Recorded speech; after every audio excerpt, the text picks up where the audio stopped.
Vasudevaya. Om Namo Bhagavate Vasudevaya. Om Namo Bhagavate Vasudevaya. Narayanam Namaskritya Narayanam Namaskritya Naram Chaiva Narottamam Naram Chaiva Narottamam Devim Saraswatim Vyasam Devim Saraswatim Vyasam Tato Jayamudiraye Tato Jayamudiraye Nashtaprayeshu Abhadreshu Nashtaprayeshu Abhadreshu Nityam Bhagavata Sevaya Nityam Bhagavata Sevaya Bhagavati Uttama Shloke Bhagavati Uttama Shloke Bhaktir Bhavati Naishtiki Bhaktir Bhavati Naishtaki Krishnaya Vasudevaya Krishnaya Vasudevaya Devaki Nandanaya Cha Devaki Nandanaya Cha Nanda Gopa Kumaraya Nanda Gopala Kumaraya Govindaya Namo Namaha Govindaya Namo Namaha Jnanatirandasya Jnananjana Shalakaya Chakshurunmilitam Tasmai Shri Gurave Namah Jaya Shri Krishna Chaitanya Prabhu Nityananda Shri Advaita Gadadhara Shri Vasadi Gaura Bhakta Vrinda Hare Krishna Krishna Krishna Hare Hare Hare Rama Hare Rama Rama Rama Hare Hare Hare Krishna. Hare. How are you? Good. Very nice. So I had told Pooja Ji that you all should think about a question to ask. Everybody thought? I couldn't think of any. You couldn't think of any questions. Me too. No questions? Gauri has. Gauri has question. We start with Gauri then. It's a question from a long time. Okay. So,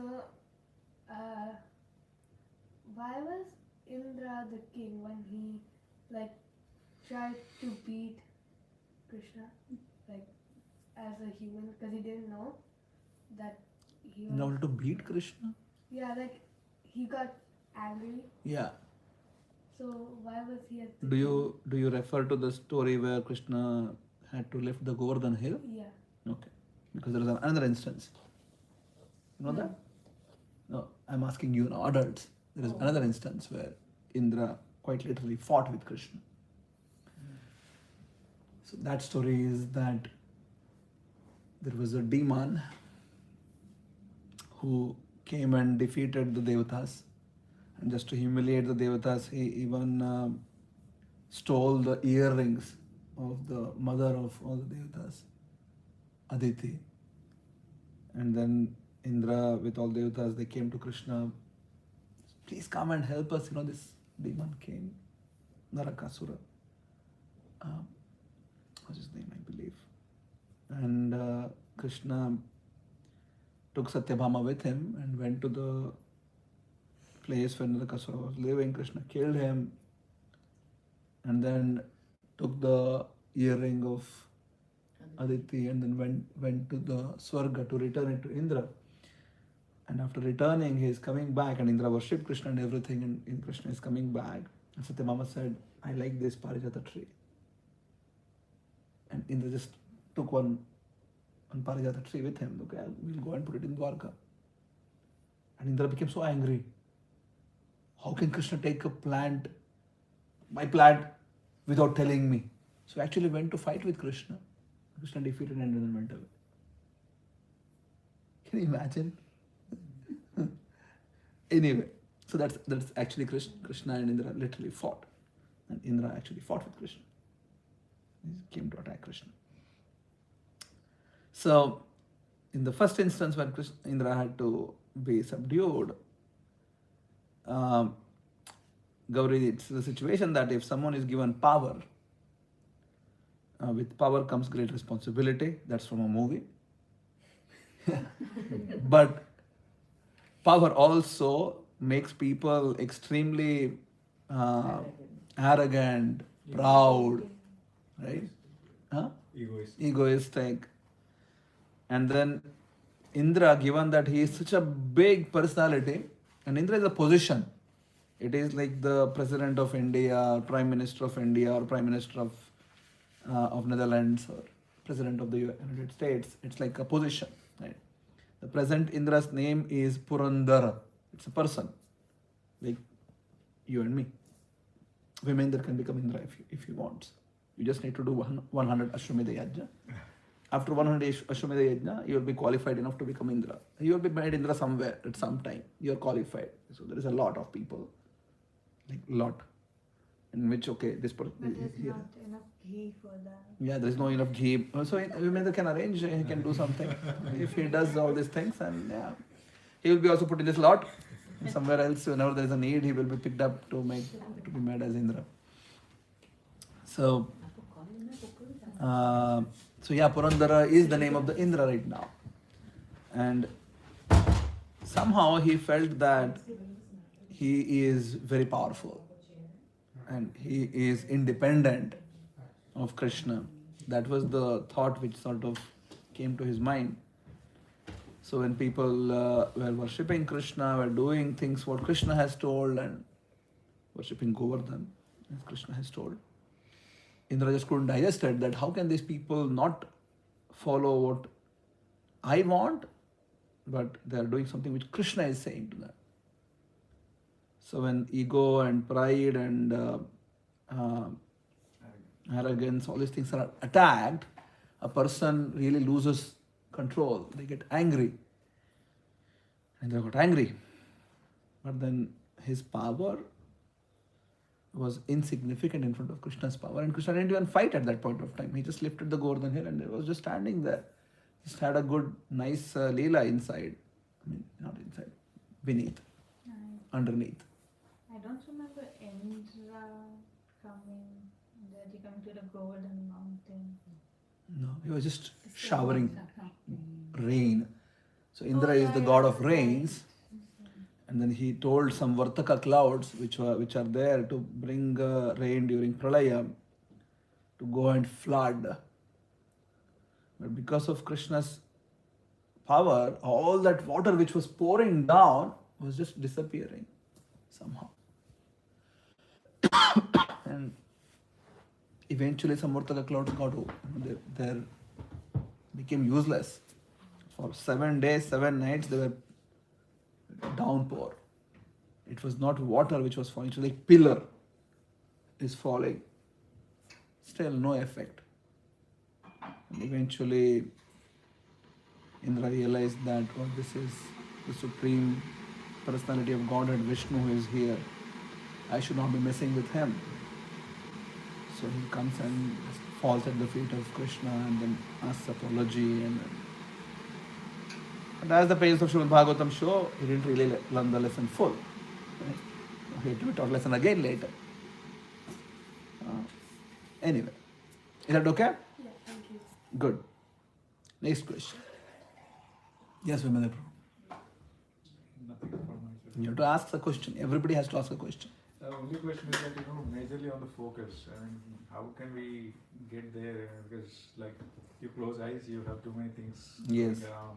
There is some water for you. It's okay. It's fine if you're having difficulty in keep putting efforts. Try to make sure that in your heart you're aligned with the principles of bhakti. Right? We are here to please Krishna. We may be struggling, that's fine.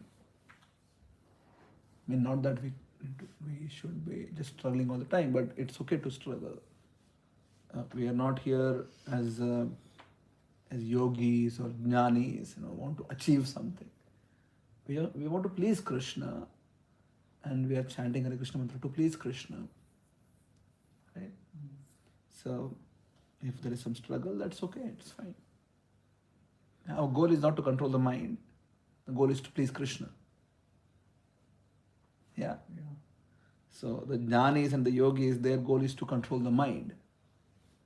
Our goal is not to just control the mind. Yeah. So you control the mind and then what? So our goal is to please Krishna, and controlling the mind helps in that process. So when you understand that, so even the struggle becomes beautiful then. It's okay, fine. I have anarthas. It's okay, fine, no problem. Even with all that, I still want to please Krishna. So I'm not saying that you should not put effort. Put effort, but don't get into guilt. Oh, I'm not able to do this. Oh, I'm not able to do that. That's okay. It's fine. Focus on what you can do. So a good technique would be, of course, Sachinanda Maharaj coming weekend will give a lot of focus, training on this. I'm not a good person. I struggle myself. But yeah, hearing from those who actually have taste for the Hare Krishna Maha Mantra and then following that will help for sure. In our stage, we struggle because we don't have the taste. I mean, that's the real problem. The real problem is not mental control. The real problem is that we don't understand the taste. Right? I was just thinking yesterday when we were kids, and if there was a cricket match, we would have just glued to the TV, right? Just glued until we figure out, okay, this match is gone, right? India will not win anymore. We'll be just glued. At 8 hours, just like this, gone, right? You sit in the morning, so from toss until last man of the match award ceremony, like you're there. How are you able to just sit and just glued yourself? Because you understand there's some rasa you are experiencing, right? So there is some juice which is coming out of it.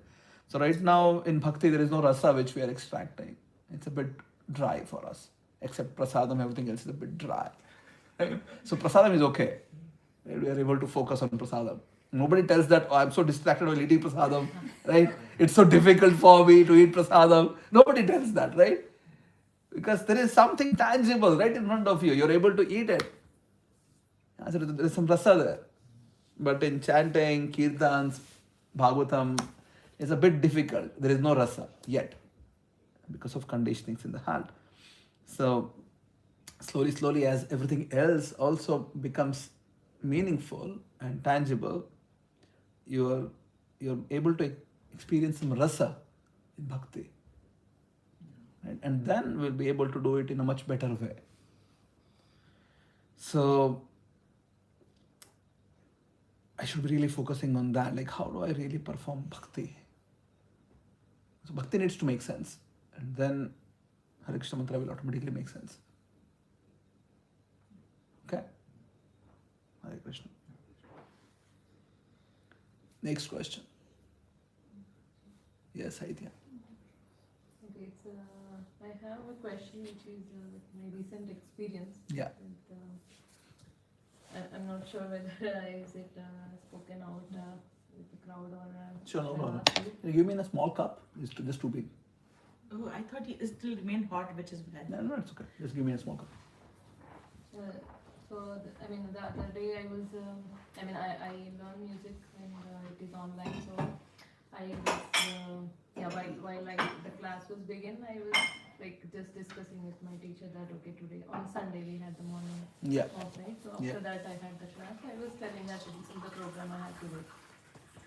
But my teacher has some negative experiences with his corner. Yeah. So the thing is that his brother's son, he's graduated and also started job working, but during some point he started focusing on ISKCON and such things. Then all of a sudden he resigned from the job and then he went to I think Delhi or somewhere, and he completely away from the house for like past 7 years, and he's not connecting with the parents and he's not actually in touch with them. So that's where like my teacher, he was saying, are you also going there? I mean, of course I don't have any regrets of coming here, but what he has done, is that correct or not? So I was not sure, because he left the family and he's completely away.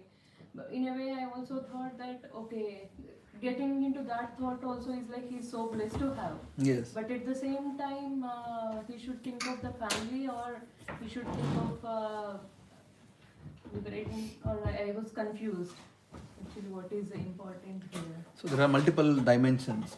And Suchimata J, you need to sit down. She is very unwell, just 2 अच्छा, minutes. no problem. Just 2. क्या हो गया? उसको बहुत lasting headache हो रहा है. So, okay, just go and take rest then, please. So there are multiple dimensions. First is that the society needs all sorts of people. Just like society needs engineers, doctors, accountants, lawyers, farmers, right? Hairdressers, business people, shop owners, right? N number of people. You also need those who teach renunciation in society. You need them, right? Society needs it. So now, if imagine nobody becomes a renunciant, no one.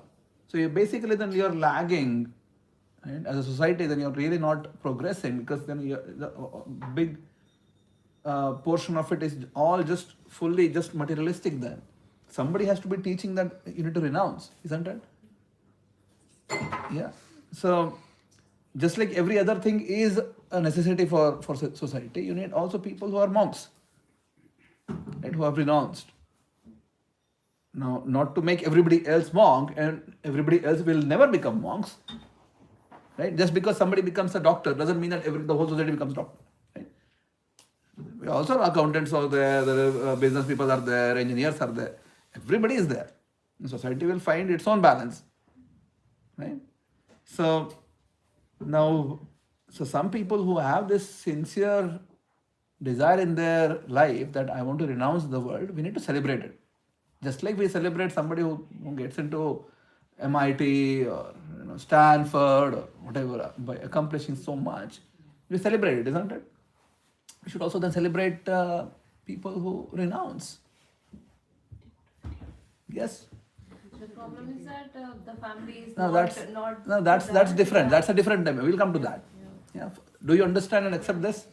Yeah. It's a necessity for society. Yeah? So that everybody else get to know that there is something called as renunciation. Then materialistic life is not just the only way of life. Now the question of, should you only become renunciant to teach that? Also not a necessary. I'm not a monk. I'm not a brahmachari. I'm still doing enough service to the society. But some people are just not comfortable being like me to share bhakti outside. They really want to be by themselves, right? So for them, being with family is a burden. They want to contribute to the society, and being with the family, they think that they can't do it. So then let them be like that. Yeah.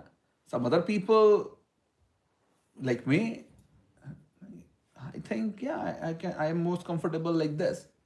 Not one day in my life I perhaps wanted, when I was bringing up in Krishna consciousness, that I want to become a monk. It was just not that. I appreciate them, I respect them, but then I'm not like that. My psychophysical nature doesn't allow me to be like that. So it's better to just be what I am.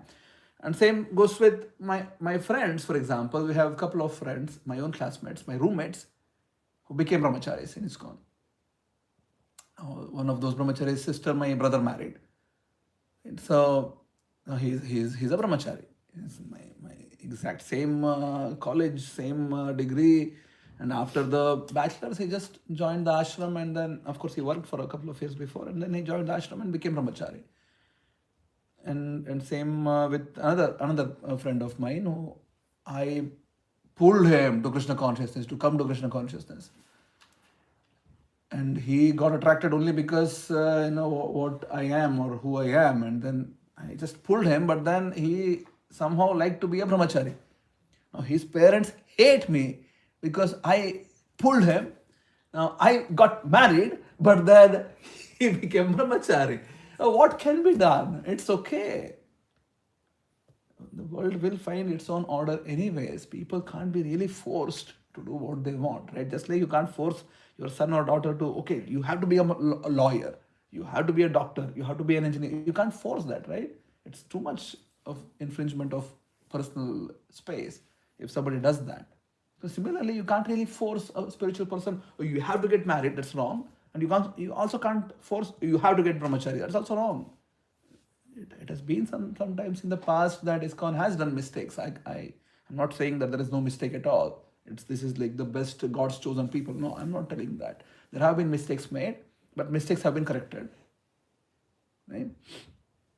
So, and then sometimes what happens is that you usually get attracted or influenced by seeing those who are there, who are trying to influence you in bhakti, and then sometimes people just lose track of what exactly they want to do. They are confused. So somehow many times what happens is that they start living in temple, but after living there for a few years they understand, okay, this life is not for me. And there are thousands of cases like that, and my own friends like that who joined the ashram. They wanted to become brahmacharis, but after a few years they're like, okay, this is not for me, and they became grahasthas afterwards.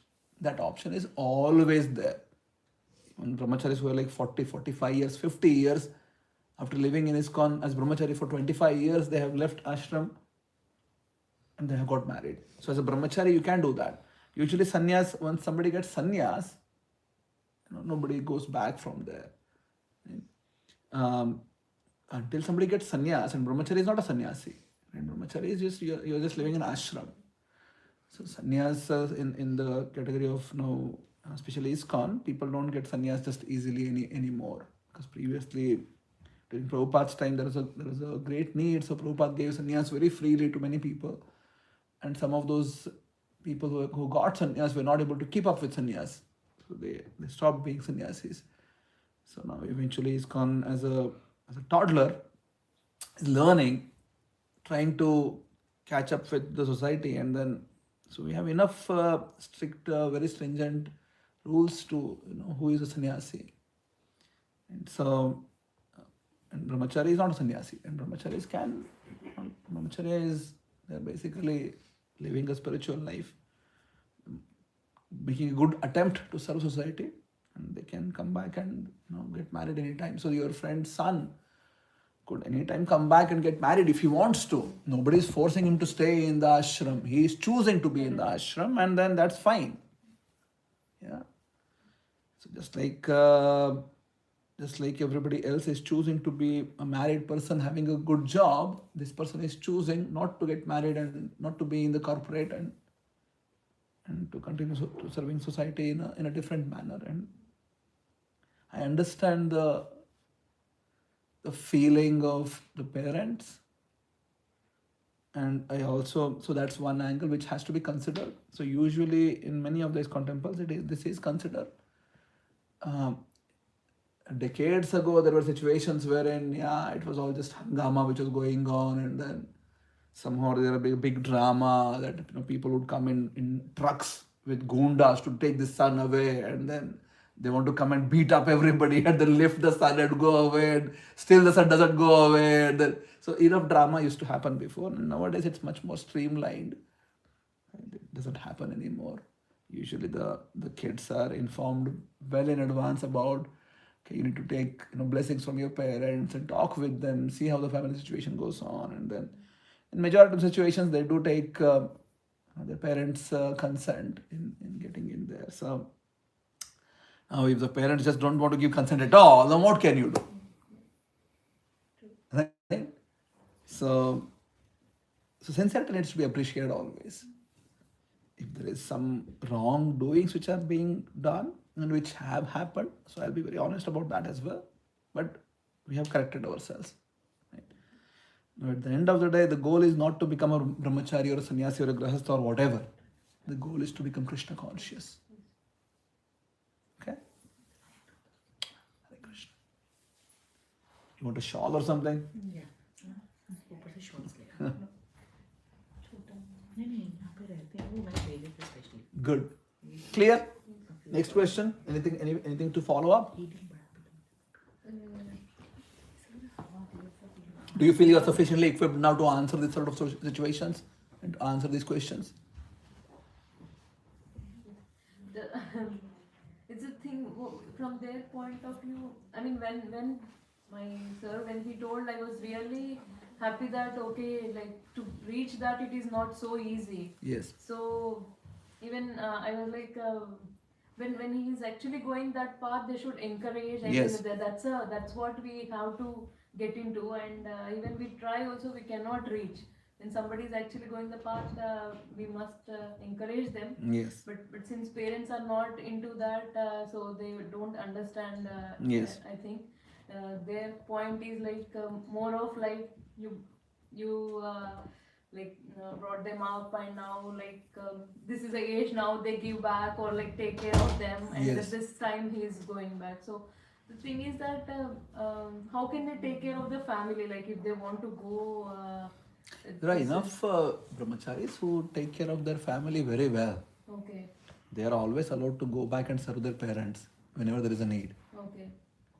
I know personally so many brahmacharis who do that actively. One of our very good teacher, he is very senior devotee, Braj Vihari Prabhu. He has come to Amsterdam. Maybe he will come again this year. 3 years ago he had come.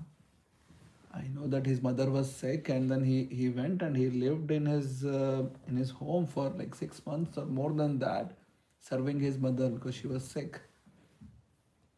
And the whole temple supported, even other brahmacharis went and supported, and so many instances wherein some brahmacharis really needed in their home support, and like a group of brahmacharis went and they did things there, and so things are improving, Mataji. And if they need financial support, so it's a bit hard one, right? That's a bit difficult situation. And in that situation also, when, at least in my knowledge, if there is a financial dependency, before the person joins ashram, they are told very clearly that you need to make your parents' life secure.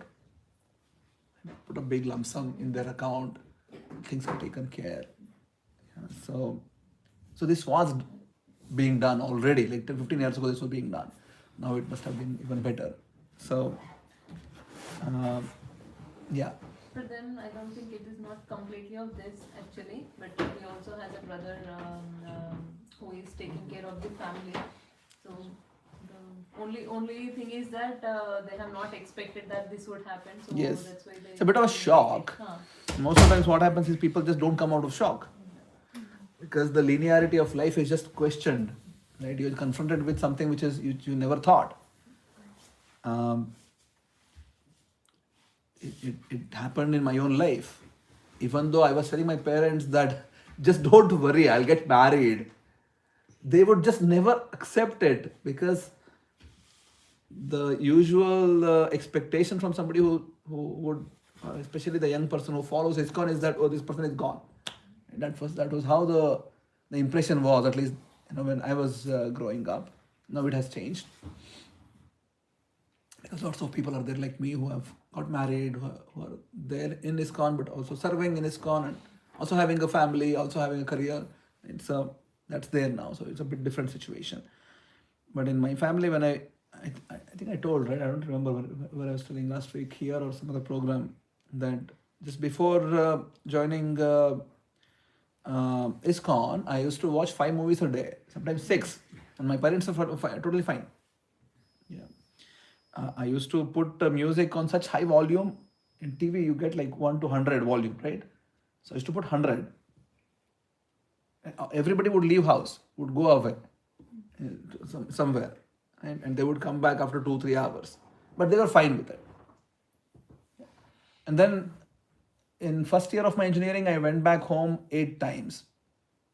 And I had a CD player with me. I used to carry from home to college back. At that time, it's like CD player age, right? So, and they were fine with that. And then second semester, I got in touch with devotees, and then, so no movies, no music. I went with a japmala in my hand, chanting Hare Krishna mantra. And then, of course, I was spiritual before also, but that was just such a small, like, okay, every day you do sandhya, you recite mantras, and you do worship, and that's it. But now it has become like, oh, I don't eat onion garlic, I don't do this, I don't do that, I don't do movies. And suddenly it's a big shock for them.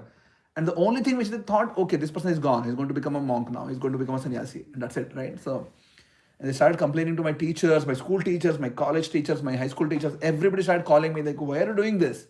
What is lacking in your life? Right? You're the best of the college in Bangalore. You're going to get a really good job. Like, why do you need this? Like, now is not the time, you can do it later. Right? And I kept telling them, I don't want to be a monk, right? So in my whole class of devotees, like we were like 10 or 12 people who started practicing bhakti because devotees from ISKCON, they came to our college and they did the program inside college. And like 10, 12 of us started practicing together with bit more seriousness. And then all of them wanted to become brahmacharis. I was the only person like, I don't want this, right? Like I'm not fitting there. I don't want to be. And so I'm fighting. Everybody there are looking down upon me. Oh, you don't want to become such a like, monk? And then I had to fight that. And in home, they're like, you are going to become a monk. And I'm like, no, I don't want to become a monk. So it was just both sides are being misunderstood. But it's okay. It's fine. Eventually, when I got married, like so many people finally thought, okay, fine, he got married, right? So there's a big, huge sigh. Chalo, ho gaya. Then now at least he's married. So yeah, this is how it is. Unfortunately, this people somehow feel that their life's trajectory has been questioned. But if someone is serious, then yeah, we should just appreciate it, let them be. Just like if somebody wants to become an artist, yeah, let's support them. Right? So yeah. Okay. Good. Hare Krishna. Yes, Samaya. Your turn. Any question. Anything is fine. Mhm. I can think of any. Okay, Prabhuji. Prabhuji, I have two questions. One from the verses Yeah. and one from my personal experience, but that I will ask later. Sure. First, the verses I was revising last week. Yeah. 9.19, Prabhu. Mm. Yes. So I came through one line that Krishna is both matter and spirit. So spirit is like that he's a Brahman, he's a Paramatma. Matter, but in my understanding, it is like Krishna is beyond all the materialistic things. Can you show me? I need the whole context of it. Otherwise, it's a bit difficult to explain this. If you can, 9.19. if you can just show me the place, then I'll just read the whole few sentences before and after. Hey Jishnu, what's going on? Sit comfortably. Why are you agitated? Huh? It was very cold. You feeling cold? There is this. You can take this. The more No, there is one more shawl, right? you can get your jet. 9.19. The purport you are saying or the translation? Translation may be here, Prabhu. Krishna is Krishna is saying, Arjuna, I give heat and I withhold and send forth the rain. I am immortality and I am also death personified. Both spirit and matter are in me. Sat asat chaham Arjuna. So,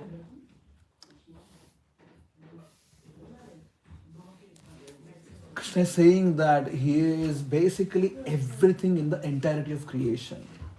Now, when we understand the reality of this existence, we understand that there is basically it's Krishna everywhere, in everything. Sarvam Vishnumayam Jagat. The entirety of creation is basically Vishnu. This chair, every single atoms and molecules in this chair. Right? We tell right now from the perspective that yeah, this is matter. But then matter as such, which occupies space, it's a relative entity. It's not absolute. This chair is going to get vanished eventually. You agree? Yeah. This whole house is going to get vanished eventually. The entirety of universe is going to get vanished eventually, that it won't exist anymore. So right now, it seems so huge, right? But eventually it will compress into nothing. It won't exist anymore. Yeah.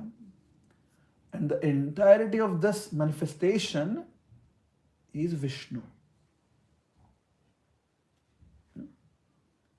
So, when Krishna says, I'm matter, basically we need to really understand that's basically going very deep into physics, very deep physics. That what exactly is matter? So you can't really define at the end of it. Right? So then that's where quantum physics is right now. You can't really define. They don't know. In the manifested space now, like yeah, this is stable, this is floor, this is. But if you start going deeper, there are particles who are moving at unimaginable high speed frequencies and speeds and velocity, and they are also expanding right now. The universe in itself is expanding, and eventually it will start contracting, and eventually it will become nothing. The whole Big Bang theory is also sort of in the same lines that it started from nothing, mathematically unrealizable, physically unexplainable, infinite mass, zero space, gave rise to universe. That's in a nutshell what Big Bang theory says. Infinite mass, zero space. So this is basically a non-existing entity. Right? In Vedic terms, in Srimad Bhagavatam, we call this as Mahat Tattva, which is unmanifested. The totality of matter, unmanifested.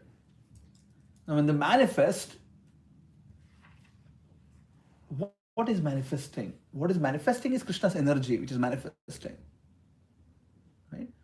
It is having a particular behavior. The behavior is that this is temporary, because then, and Krishna has already discussed that, right? We have discussed it in detail, how the whole thing is cyclical. Eventually it will not be there anymore, but we as individuals, we exist forever, right? But this exhibition is basically is a phenomena wherein every single particle is infused with Krishna's energy, and if Krishna wants, he can actually come out of it. Right? So when Prahlad said, Hiranyakashipu asked, where is your Vishnu? Prahlad said, everywhere. Right? Now Hiranyakashipu was like, is he there in this pillar? And Prahlad is like, yes, he is there in the pillar. Now there are two possibilities. Either Bhagavan did some magic and just appeared there, or Bhagavan was always there. So in the place of pillar, if Hiranyakashipu would have shown a table or something else, Prahlad's answer would have been still the same. Right? It is not that on that specific pillar somehow Krishna did some magic and appeared as Narasimha and then came out. No. In the place of pillar, if Hiranyakashipu would have shown something, anything else, doesn't matter. Right? I just picked up a particle of dust. Right? In our language, we tell Kan Kan Mein Bhagwan. Right? So this particle of dust, is Krishna there? Krishna is there. Right? And if Krishna chooses so, he can actually come out. And that's what he has exhibited in Narasimha Leela. He came out of a pillar. Not as a magic. Krishna is there. And Prahlad was able to actually see it, not just out of faith. And I just believe that, oh yeah, Krishna is everywhere. It's not just faith. Not just belief. Kan Kan Mein Bhagwan is not just faith. It's not just people's belief and you can also believe something else. No, this is the reality. This is the only reality. There is no other reality. The only reality is everything is Sarvam Vishnumayam Jagat. The entirety of universe is Vishnu. Vishwa. Right? That is the only reality. So that's why I always feel that those who actually become seriously spiritually inquisitive should really study a bit of physics.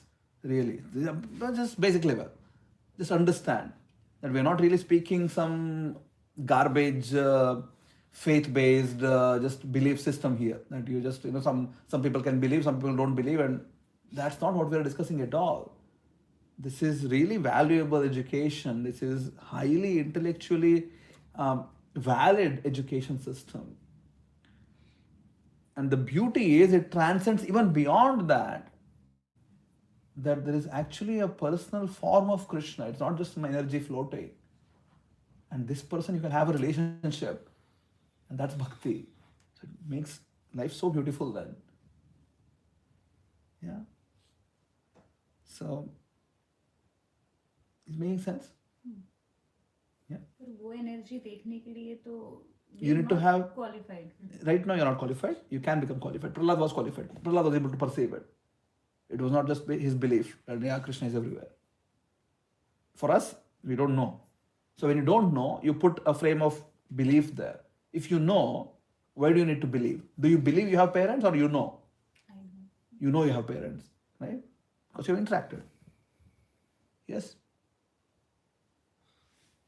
Yeah. You know it, right? It's not just belief. You can actually go and talk to them. At some point of time, you may tell, "Oh, I really don't know." Right? How much do you know? You actually don't know. But then you can interact. And then you can prove if there is a need. With Krishna, it even goes beyond just having a relationship with parents.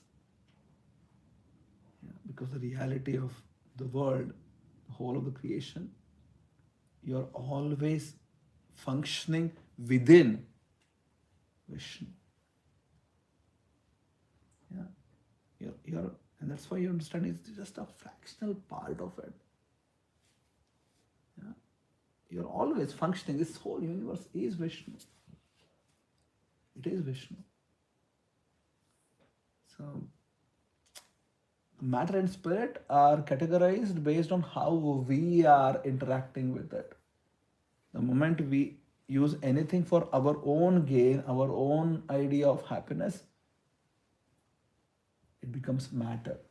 What is matter? Basically it functions in a way that it conditions you.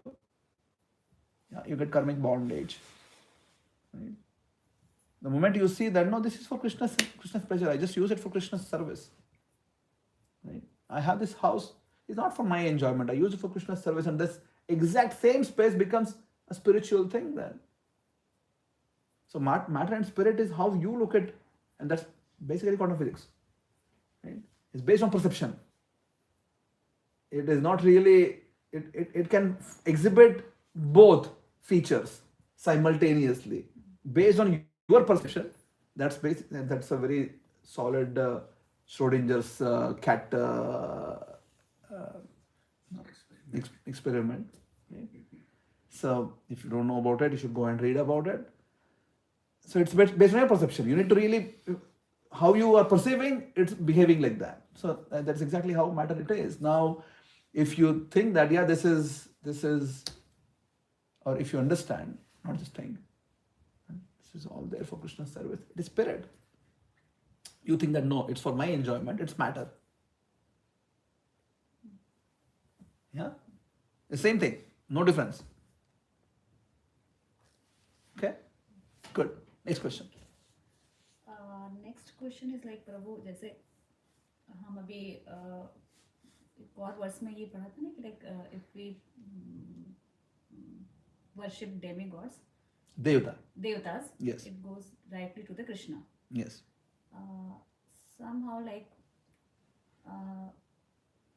now it is like ये question is like not like a देवतास, ग्रह नक्षत्रों के ऊपर है प्रभु. जैसे Yes. हमारे धर्म में हम बहुत ज़्यादा ग्रह नक्षत्रों की पूजा करते हैं प्रभु. लाइक कहते नहीं, अपनी चीज़ों को सही करने के लिए जो ज्योतिषाचार्य के पास जाते हैं, they suggest us to do some Yes. ग्रह नक्षत्र की पूजा. Yes. बहुत सारी चीज़ें हैं. जैसे Yes. मेरे साथ कई चीज़ें ऐसी हुई हैं कि लोगों ने मुझे बहुत इसके लिए फोर्स किया है कि Yes. एक बार ग्रह नक्षत्रों की पूजा कराओ, जो Yes. जैसे भी होता हो.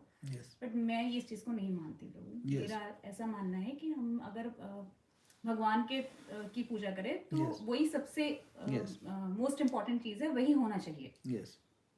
समटाइम मुझे ऐसा फील होता है कि क्या am I wrong in this perception, या सच में So ऐसा होता let's है कि understand हमें करना the whole basics of astrology first. Astrology is not astrophysics. Astrology is astrology. It is Jyotish Shastra. Now it is an indicative science. Yeah. So I'm saying it's the indicative science because there is the concept of Atma and Karma you need to first understand before you understand Jyotishya. When you understand that you are not this body, you are Atma, you are having a journey, when you understand that everybody has their own karmic baggage, the universe is a connected entity, it's a conscious being. Now, the time of birth is not random. Yeah. So, if everything is natural, yeah, time of birth, basically the constellations of stars and grahas, time of birth, they indicate what all are going to be coming on this particular living entity and when. Hmm? Like when Parikshit was born, it was predicted that he is going to be magnifying the name of the whole Kuru dynasty. This guy will be as famous as Arjuna. Right? And it was also predicted he will die with a snake bite. So now these are indications which are given based on, you need to understand, everybody comes with a karmic baggage. And the karma is one's own. The grahas and the nakshatras, they are not creating the karma for any living entity. They are not. You have your karma. Based on your time of birth, the constellations can indicate which karmic reaction is going to fall on you when. Yeah. Now, you may ask then, why is it that, okay, so for particular situation you need to go and worship some grahas or whatever. The idea is that at least by doing that you surrender to something. Right? So you start living a life which is a bit more dharmic, a bit more, you know, aligned with universal processes. As such, they are not able to do anything with your karma. Your karma will come on you anyways. They can't just erase your karma. Your karma will be erased only when you surrender to Krishna. Until then, it will not get erased. But this process can be an in-between step for you to go and surrender to Krishna. If done right. If done in the proper way. So any of the Vedic rituals, if done in the right way, they are basically targeted towards worshipping Krishna. They may be doing in between steps, but if it is done in an authorized way, they will ultimately worship Krishna. You are from Varanasi. You should go and sit down one day and just listen which mantras they are reciting for Vishwanath. Just sit down and just keep hearing. Record it maybe. I have heard half of the time they are worshipping Vishnu. Yeah. Because that's the only authorized way. There is no other authorized way. If someone is practicing an authorized Vedic way of life, which is being followed in majority of ancient temples, and if you know the meaning of it, you will know that yes, there are being some other things are being done also, but the principal worship is being offered to Krishna. Yeah. So why then so many other things? Just so that people will start somewhere. Yeah. So now, is it that if I have some whatever thing which is going to happen on me, some karmic reaction is going on, something which is really bad, is it right or wrong to go and do some rituals? Now, if someone is fully Krishna conscious, they wouldn't be bothered by whatever is going on externally. They won't care because they are fully Krishna conscious. In majority of other cases, perhaps they are not fully Krishna conscious. They need some external support, perhaps. Yeah, you are having fever. Huh? Would you just sit down? Oh, I'm Krishna conscious. I'll just sit down. I will not take paracetamol. I'll not go to doctor. Well, if someone is really fully Krishna conscious, they will depend on Krishna like that. They won't go to any doctor. They'll be like, oh, My master is Krishna. I have surrendered to Krishna. Whatever Krishna wishes that happens on me, I don't care anything anymore. There are people like that. Some others, they'll be like, no, it's perhaps for whatever practical reasons. Perhaps going to a doctor is perhaps what Krishna wants you to do. Yeah, to serve better. So you can still be surrendered to Krishna, and then you can go to a doctor and then get the medicines and then continue with your life, right? So same thing is with approaching devatas. Krishna told Arjuna, you go and figure out, go to all devatas, get all your weapons done. He could have just told, I'll give you everything, right? You are my devotee. Why do you need to go and get Pashupatastra, from Indra this astra, from Varuna that astra, right? But he told Arjuna, you please go out, please all these devatas, get weapons from them, divine weapons. They will be useful for you. You know the story? You don't know the story. When the Pandavas were there in the forest, they had a rule that if out of 5 anybody is in ekanta with Draupadi, others are not supposed to be coming and disturbing them. If they come and disturb, they basically go out for 1 year. They are not living with the 4 anymore. Yeah, with the 5 anymore, the 6 person, right? So Arjuna had to come once to take his weapon. Somehow it happened so that Yudhishthira and Draupadi were together, and then Arjuna had to come and interrupt. He had to take his weapons. So as per the rule, he had to now go and be away from the whole family for a year. And then he was told, use this time. Go and please Lord Shiva, get Pashupatastra from him. Go to heaven, get other divine weapons from them. He used that time. And it was a time when he went to Swarga, and then Indra was treating him so well, and then Urvashi came and offered herself to Arjuna, and then Arjuna told her, oh, I'm only looking at you as mother. And then she cursed. So this whole episode happened there. What I'm trying to build is, what was the necessity for Krishna to tell Arjuna, you go and I'll give you everything, whatever you need.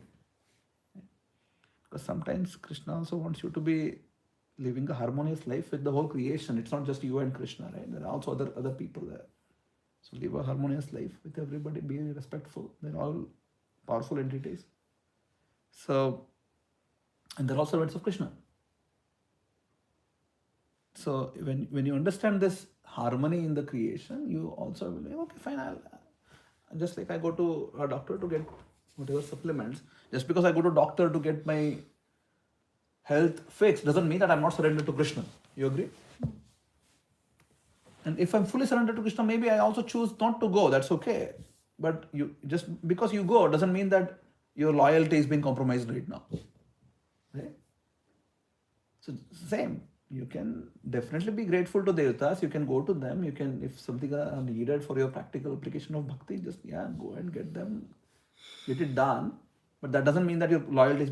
What Krishna objects is going to devatas for personal sense gratification. Kamais taiste hrita jnana prapadyante anya devataha. Surrendering to the devatas for your sense gratification is not good.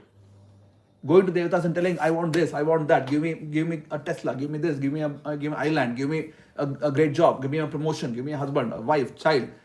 Doing this, having no connection with Krishna, is bad. Which means your brain is lost now. Hrita jnana. You don't have any brain anymore. But going to them, understanding your position with Krishna and understanding their position with Krishna and being grateful to that, it's fine. Make sense? And that's how the whole integration has been done in Vedic life. And that's why I said about Kashi Vishwanath also. If you go sit down, perhaps I don't have the link anymore, but of course, Modi ji keeps going, keeps visiting, it's his place. And I had, at some point of time, I was watching a live. Modi ji, he was there in the Garbhagriha worshipping Vishwanath, and I was just, because I'm connected with the procedures and the kind of mantras which are recited. And I have not been to Varanasi myself, but it was just fascinating for me. I think it was one of the best days of my life. I was so happy that this is how the worship is done, even in Kashi Vishwanath. So any authentic path, and it doesn't matter Shankaracharya, Ramanujacharya, Madhvacharya, whichever lineage, if it is authentic, they follow this. They always worship Antaryami Bhagavan. They don't worship the Devata for the sake. Always worship Antaryami Bhagavan. Even when worshipping Devatas, they are worshipping Antaryami Bhagavan. Yeah. And Lord Shiva himself tells this. Srimad Bhagavatam, 4th canto, when the story of Sati, perhaps. Sati story. Yeah. Sati was humiliated at Daksha's home, right? Because some time ago, when Daksha had walked in, Lord Shiva was sitting. Yeah. Brahma was also sitting, but then Daksha didn't mind Brahma sitting because his father. Then he expected that Shiva gets up because he thought, this is my son-in-law. He should get up. And all other devatas, of course, everybody stood up. Offer respect, respect to Daksha. He was like a sun, like S-U-N, sun. Like so, he had an aura around him. People were like amazed looking at him. Wow, such an amazing person. Everybody out of respect got up. So Brahma is sitting, Shivaji is sitting. And then Daksha ended up cursing Lord Shiva that, okay, I'm not going to give any ahuti to you anymore in any of the yajna I perform. You are a disrespectful entity. You don't even know how to show respect. No etiquettes. Just blaspheme Lord Shiva. Lord Shiva didn't even respond. He just went away. So now after that, Daksha had created another big yajna ceremony for which he didn't even invite Sati and Shiva. But Sati was like, no, I need to go. And Sati was telling Lord Shiva that you should have got up. What is the problem? Right? Anyway, it's father-in-law. You should have got up to show respect. And that time Lord Shiva says that when a person shows respect to the other person, the respect is not shown to the other person. The respect is shown to Antaryami Bhagavan. I was sitting, I was already meditating on Bhagavan. If someone thinks that the respect which is shown is for me, they are egoistic fools. They don't know the reality of life. The respect is never shown to the person. It is always shown to Antaryami Bhagavan. When we say Namaste, Namaha Te, who is Te here? Not you. The Antaryami Bhagavan within you. Yeah. You know Namaste, right? When we meet, we say Namaste. I respect. Whom? Te is an address, like you, right? But it is not you. Not like you. Te is for Bhagavan within you. Yes. So we are respecting the Antaryami Bhagavan. So Shivji tells this.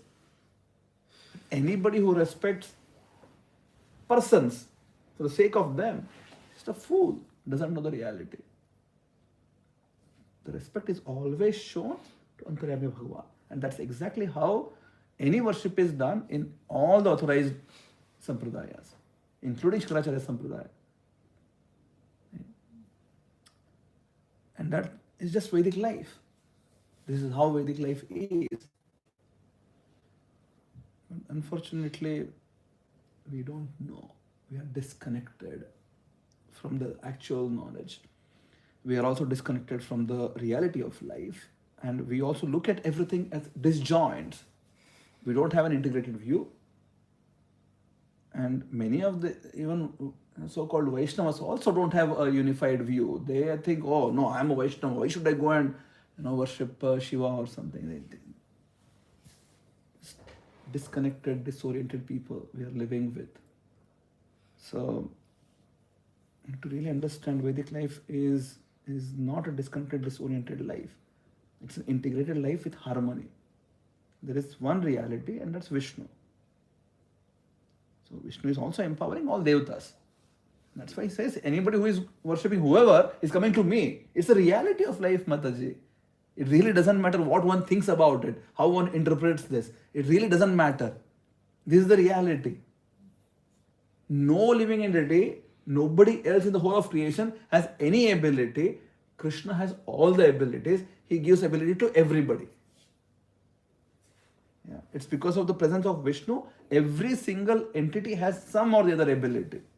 Now, it really is not up for a debate.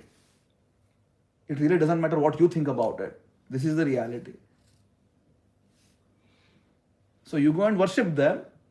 They may also award you something. It doesn't mean that they are capable of doing that by themselves. And coming to the last part of it, so is it that the grahas will do something to remove all these things?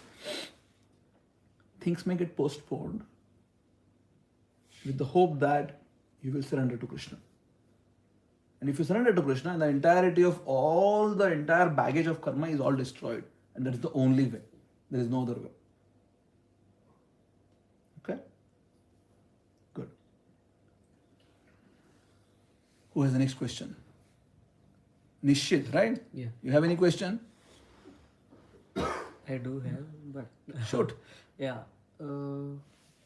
If we go to any astrologer in India or any other place, like if some Rahu or Ketu are not in a good position Yes. currently, so Yes. they suggest us to have some gemstone Yes. rings or lockets, right? Yes. What's your view on it? Like, It really doesn't matter what is my view on it. Yeah. No, As no, I just said, asking, like, there is reality. is it just for confidence or does People it have really... made a good business out of it. Yeah. Yeah. And again, it doesn't matter what I think about it. There is their own life which is going on. It really doesn't get affected what I think or what I don't think and what is my view. People have built a good business out of astrology. And they just play with the fear factor. Right? Just somehow or the other create fear. You will be amazed. There are some really like top shot astrologers have fixed slots on specific day, like on a Paurnami or some Amavasya, they do pujas. They have like 20, 30, 40 slots fixed. People pay crores Yeah. to get into that slot. Right? There's some special puja done for you on that specific moment. And people are like, yeah. Who does that? Yeah, those who are having enough money, they're going. And those who are not having enough money also, they are forced somehow. If I get this done. There is something called as Kakataliya in Sanskrit. Kakataliya means, no, there's a crow which is flying. The crow somehow comes and it sits on a branch of a tree. And the branch just breaks right then. Now if crow starts thinking that, I'm so powerful, my God. I just sat on this big branch, it just broke apart. This is Kakataliya. Now, how Kakataliya works is by Kakataliya. It's just somehow coincidence, right? Now, people are shopping. They're going to this astrologer, told about gemstones. Somebody else, they also went to Baba temple. They went to another, Tirupati also. They went somebody else also. It's everywhere they're having the same. This particular problem is that I don't have a son. I want a son. They're shopping around, right? And somehow, somewhere in their own karma, they're supposed to get or not get. There are so many people who go and ask for so many things. Will it all be fulfilled? No, right? Doesn't matter where. But what gets amplified is that one person who had tried everywhere was not working. They went to this particular place, prayed there, and they got a son. And this is an amplified story now. Right? It propagates really fast. And then it becomes a famous place. You can just go, you can ask this, then you get. So if 1,000 people go there, 10 people will anyway get. Not because they went there. They would have got anyways. Right? That's how it would have been.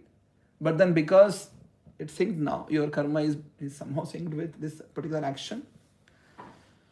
People develop faith. And that's why I was saying, faith is basically having, you don't know. You're blind about it. You are doing it. Right?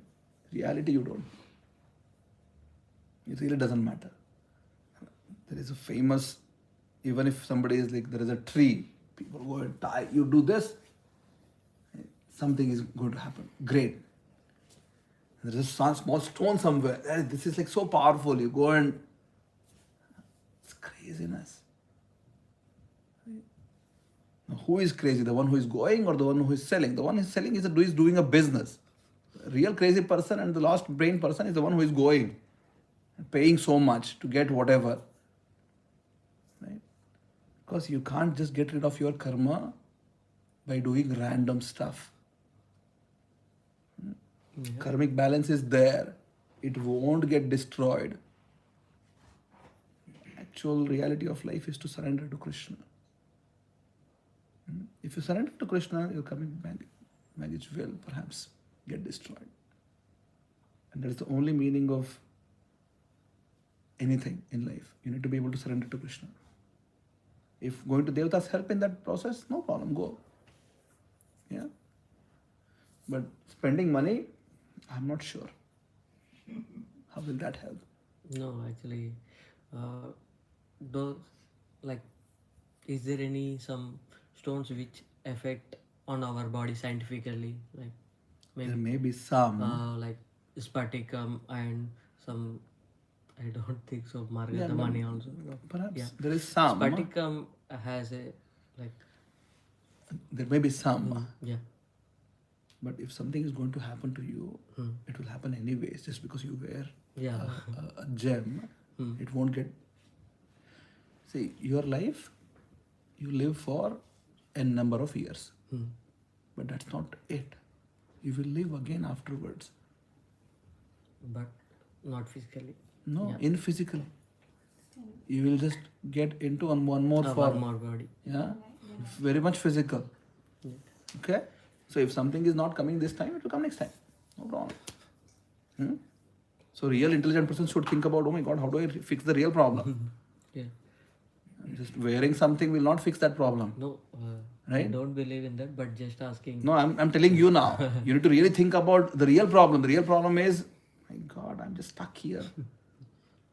Body after body after body. I'm just stuck, really stuck. It's not a good situation. Okay? Hare Krishna. Thank you so much. It was a good session, I think. Yes. Yeah? Yashashiji?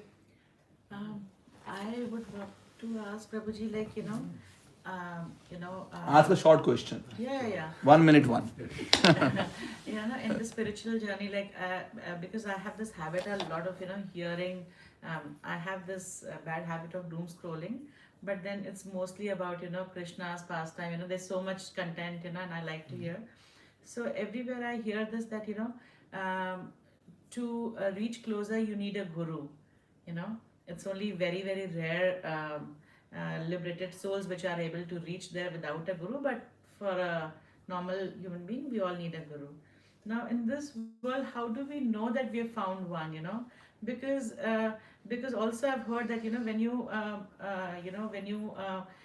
find a guru, you should not be able to you should just surrender unconditionally to guru, and you should not be able to see any flaws, and but then we have this critical habit of judging, and Yes. nobody we find perfect. Yeah. So So, it's not a 1 minute question. But it's a good question.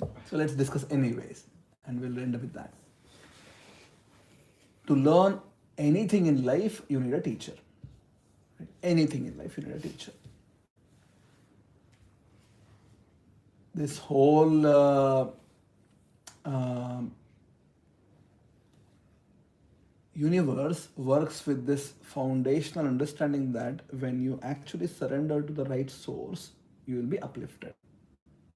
Right? That's the design of the universe. You surrender to the right source, you will be uplifted. Right source is that source which is by itself is connected to Krishna. Yeah. So real guru is that person who in his heart or her heart is connected to Krishna.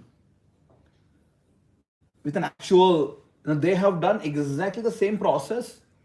They have not manufactured anything, which means they in their lives have surrendered to a person who is connected to Krishna. So you can actually build a link. And that's the meaning of parampara. So Krishna says very clearly in Gita, evam parampara praptam imam rajashriyo vido. And knowledge is passed down in a parampara system. So parampara means there is an actual living person who is connected to. So you can actually backtrack. So if you open Bhagavad Gita of Srila Prabhupada ji, Prabhupada has given the entire list. So from Krishna until Prabhupada, who are the people? So Krishna is there, Brahmadev is there, Narada is there, Madhvacharya, right? Then eventually leading up to Madhavendra Puri, Ishwara Puri, Chaitanya Mahaprabhu, the six Goswamis of Vrindavan, Narottam Das Thakur, Vishwanath Thakur, Baldev Vidya Bhushan, Janadas Babaji Maharaj, Bhakti Vinod Thakur, his son Bhaktisiddhanta Saraswati Thakur, and then Prabhupada. And the whole link. That's called as parampara. Now, in the modern times, how we are operating right now in ISKCON at least, is that we understand that surrendering to a guru doesn't mean that you just surrender to like one person. You need to surrender to the tattva of guru.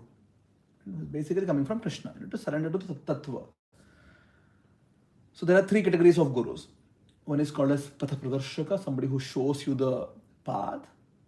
Second one is the Shiksha Guru, one who gives you teaching. And third is a Diksha Guru, one who gives you Diksha. So Diksha Guru officially connects you with the Sampradaya. Shiksha Guru helps you with the day-to-day practice of bhakti. He's giving you Shiksha. So our Sampradaya is a Shiksha Sampradaya, not necessarily a Diksha Sampradaya, but a Shiksha Sampradaya. And we're connected to the Sampradaya through our Shiksha, into teachings. So, this is the basics of it. So, when you surrender to the Guru, not necessarily you are surrendering to one person alone. You are surrendering to the process of bhakti in which you need to surrender to get Krishna. So, Shiksha Guru, in your case, for example, Nilambar is coming here, teaching. Yeah.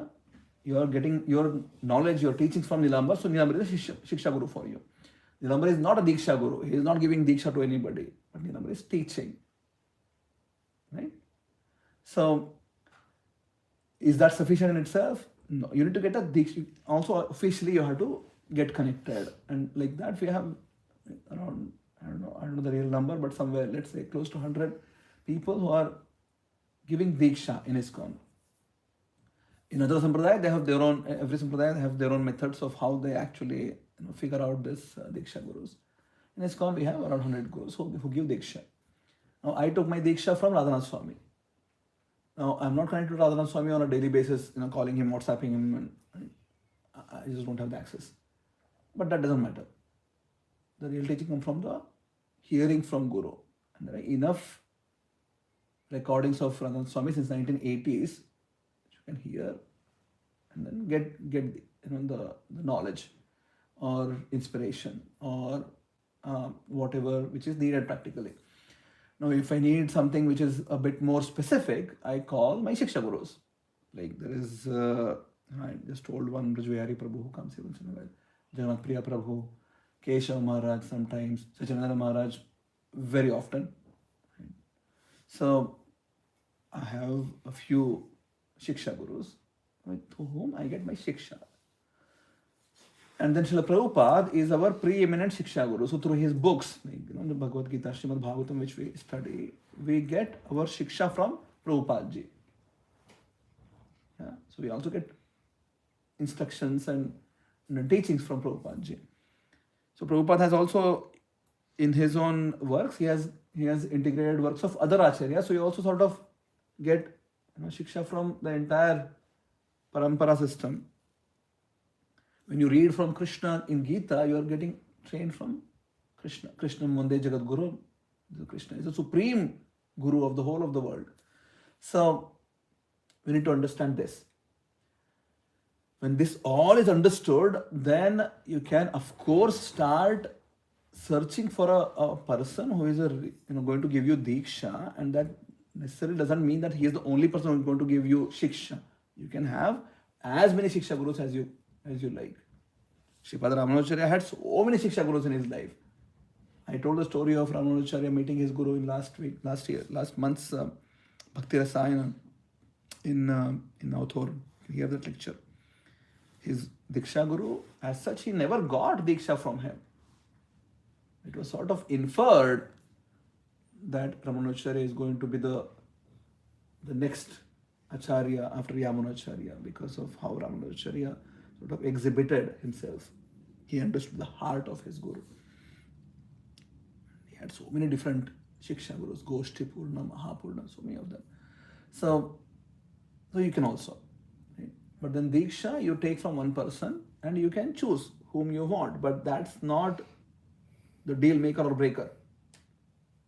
Right? The real deal breaker is yourself. You need to surrender and surrender to the tattva of Guru. Just because somebody takes initiation from XYZ, whoever, doesn't mean anything as such. So Prabhupada says you need to fly your flight at the end of the day. Right? If I don't learn how to fly the flight, I just hope that, oh no, my Guru will take me there. That's a bit over exaggerated. I need to surrender and I need to do my part. Okay? Got your point. Yeah. I told you, my Masi, she is ISKCON follower past more than 30 years or so. She lives in Brisbane. So her Guruji is in Vrindavan. Yeah. So her Guruji's Shiksha Guru was our Podarji, Bhaiji, Yes. from Gita Vatika. Yeah. But because Bhaiji never gave Diksha, and I'm talking of, I don't know, I am not good with names. I'm talking of this Guruji. मैंने उनका app download किया था. What can I find? So yeah, I mean he's very famous Guru. You would also know him. He's one of the most famous for Bhagavatam in ISKCON. I'm forgetting his name. So he has mainly learned Bhagavatam from Bhaiji, but because Bhaiji never gave Diksha and he was very insistent, so Bhaiji referred him to Prabhupada because they were friends. Yes. And then that's how he took his Diksha. So he preaches a lot about, scriptures from Gita Vatika and teachings. Yeah. Gita Vatika and Gita Press, they have single-handedly saved Sanatana Dharma. Single-handedly. If there was no Gita Press, Sanatana Dharma would have been in much worse situation right now. So Hanumanji Padar was great. He was a great saint. They have saved Sanatana Dharma. We should be grateful to him. Really. With their press, they saved. Otherwise, would have been a difficult situation. Good. Thank you so much. Hare Krishna. Hare Krishna. Srimad Bhagavad Gita ki jai, Srimad Bhagavatam ki jai, Srila Prabhupada ki jai. Hare Krishna. Okay. Hare Krishna.